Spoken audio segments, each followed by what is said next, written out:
Audio. We're here at my studio in the back of my house and I'm talking to Drum and Bass TV. I mean, it's pretty basic kit. I've got iMac, quad-core, running Logic, Ableton, loads of plugins and virus going through the computer. Mackie HR824 Mark 1s, which are, I think, it's pretty much the go-to speaker for a lot of people in drum and bass. Go down really nice and low. Not too good on the highs and mids, but if you want to feel the bass and annoy your neighbours, definitely the speaker to go for.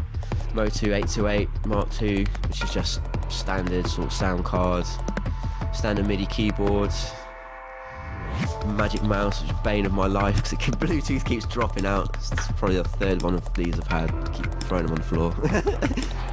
And then just a couple of panels, acoustic panels behind speakers that were lovingly built by Will from Exit Records. Big up Will. And that helps to just dampen the sound coming this way and also keep the bass from the neighbours. I've been using Logic basically since I started producing. I know a lot of people start with like Reeds and Fruity Loops, that sort of stuff, but I mean, I think I read in an interview of High Contrast that he used Logic, so I was like, right, I'm going to use Logic because he uses it. And I'm a big High Contrast fan. And like, that album True Colours is really what got me into drum and bass. So I was reading an interview, saw that he used it, got the dodgy crack copy on my PC, and then I think, just went from there. I mean, a lot of it is stock sort of Logic plugins. Yeah, I use a lot of tracks, so things take quite a long time to load. You've got like all the percussion up there, edits, all the sort of bass layers, and then some sort of synth layers, and that's just like a different arrangement, and then some bits I didn't use, and I don't really do things the easy way. But I mean, a lot of the plugins that I'm using is just sort of a lot of the stock ones. That's basically my complete absolute don of the EQ. I absolutely adore it. It's called Voxengo Gliss, and it's just I mean, every EQ is kind of similar and it all pretty much does the same thing, but this one's just got some nifty little features. You stay on the claps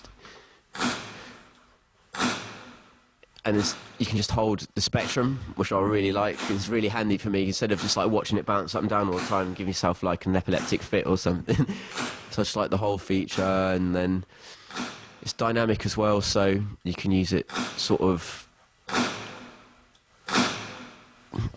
if you can see like the line just kind of compresses stuff as you bring it up and just get a nicer sound with it basically.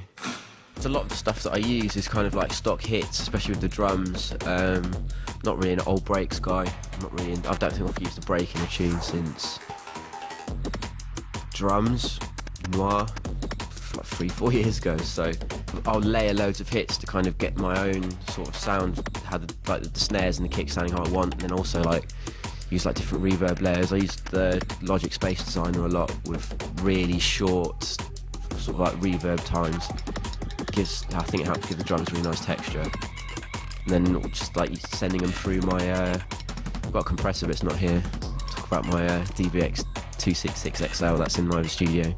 Just send it through that, and then it's just a question of, I'll never just like pull one thing out and just leave it dry. It's always like layering white noise and different sort of textures, and even with like the synths that come out of the virus, I like layering a lot of natural noise over the top of them because it just gives them a little bit of weird movement. I've got my DJ set up, which is recently switched to Serato, to pick up the guys at Serato. I help them out with that, with a Denon even MIDI controller, and then running iPad Lima. I've built a custom template to control the effects, so people see me fiddling around my iPad and not checking my MySpace, my Facebook, and Twitter. I'm actually doing something constructive in the club. So yeah, it's nice. It's just kind of got a bit bored of playing CDs towards the end of last year. Just kind of wanted a little bit of a change. I've been playing CDs now for probably about 4 or 5 years. It's just nice to switch it up and keep things interesting for me, and it just adds a little bit of a different dimension to it. I know there's like a big sort of like the vinyl heads, laptop DJs, but it just brings a different element of things that you can do that you can't do on vinyl. I mean, it's just times change and technology evolves, and I don't know, everyone, I mean, Andy C's on Tractor, can't cuss me for not being a vinyl head. Crown on your records or something. I've always been like a big Warp Records fan, like Square Pusher, Aphex Twin, Boards of Canada, stuff like that, and they've kind of like kept up to date, signing people like Hudson Mohawk and Rusty Glass Swords LP. First time I listened to that on the bus, I was just like,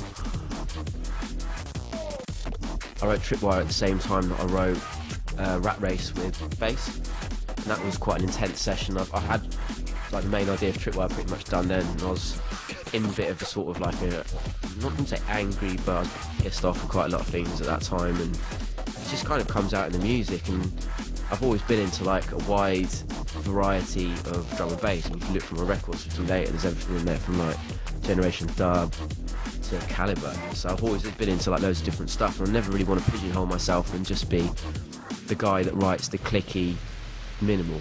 And I think through the tunes that I've released over the last 2-3 years, I think I've shown a real wide variety of styles that I can try my hand at, and I think Tripwire was just sort of like a natural progression from that. I just wanted to write something that was fitting my mood, and I was pissed off, and just wanted to write something a bit stomping. So yeah, I think it came out really well. Oh, I met Flo playing at a night called Autopsy in Brighton. He was playing and I was playing as well. And yeah, we really got on. He said he was a big fan of my music, and to be honest, I've been a really big fan of his music for ages. I can remember when all his tunes came out on Subtitles several years ago. I remember getting his album Psycho, being queuing up to get that on white label when it first came out. So it's really nice to get sort of a bit of love from Flo. And yeah, he just said we should do a tune, and bounced ideas back and forth, and things weren't really clicking, and he's like, might as well just come over and stay at my house for 3 days, knock up a tune. Went over there, stayed for 3 days, got really drunk, and just had fun in the studio. And I think you can hear from the track now that we did have a lot of fun in the studio. And got an email from the boss, but yeah. But yeah, no, it was really nice, and I find it really easy to work with Flo because he's just a really nice, laid-back guy, and we've got a lot of the same sort of standpoints on where we want to take our music and what we want to do with it and how to approach it. So yeah, it was really nice to work with, and it's good to be in the studio with a guy who is really, really technically adept. He's an absolute genius in the studio. I can remember we finished No, and it sounded amazing, and I was like, this is wicked. And then he's like, yeah, I'm going to mix it down though. I'm going to mix it down and send it back to you. And then I can remember when I got it back, I was just like, wow, it's like 6 dB loud, it's out here, it sounded amazing. So I don't know what he did, whatever he did when I wasn't there, that's what I want to know. Those are the secrets. Yeah, those are the secrets I want to know. So next release collab wise will be a tune with Alex Perez called Ball Bag, which I think exclusively I can reveal is coming out on Neo Signal. I don't know if I'm going to get in trouble for saying it, but that's coming on Neo Signal on the B-side of I think it's the new face of Misanthrope 12, which is absolutely nailed.